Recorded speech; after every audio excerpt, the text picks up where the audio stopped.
মাসা সব চলে গেছে। ফসল যদি না ফলাতে পারি আমরা কি খেয়ে বাঁচবো? এই বাংলাদেশের দুঃসময় দাঁড়াতে হবে আমাদের একসাথে।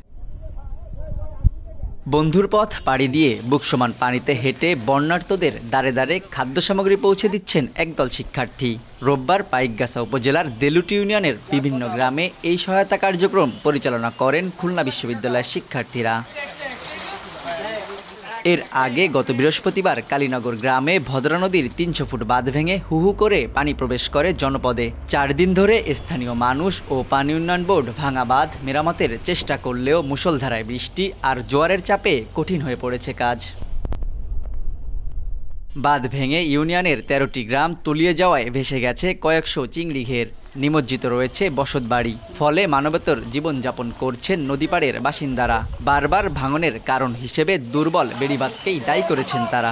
মাসা সব চলে গেছে, গের বাঁধের ভরে একাত পানি, ২-৩ লাখ টাকার মাছ ভাসি গেছে। মাছ চলে গেছে, পাতো ডুবে গেছে। এখন আমরা ফসল যদি না ফলাতে পারি আমরা কি খেয়ে বাঁচবো?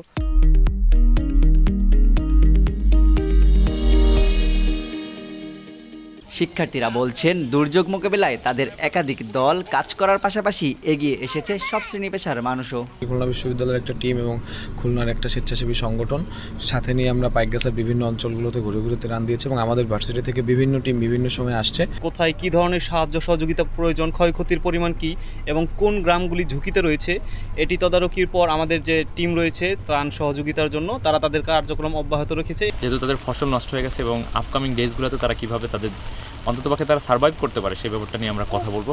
কাঁধে কাঁধ মিলিয়ে হিন্দু মুসলমান একটি সম্প্রীতি বার্তা দেওয়ার যে আমরা চেষ্টা করেছি এবং আমরা একটা স্পষ্ট কথা বলতে চাই এখানে যে এই বাংলাদেশ আমাদের, এই বাংলাদেশের দুঃসময় দাঁড়াতে হবে আমাদের একসাথে। এর আগে গত মে মাসের শেষ দিকে ঘূর্ণিঝড় রিমালের প্রভাবে দেলুটি ইউনিয়নের ২২ নম্বর পোল্ডারের তেলিখালী গ্রামের কাছে ভদ্রা নদীর ২৫০ মিটারের মতো বাঁধ ভেঙে সব এলাকা তলিয়ে যায়। তানজিম আহমেদ, সময় সংবাদ, খুলনা।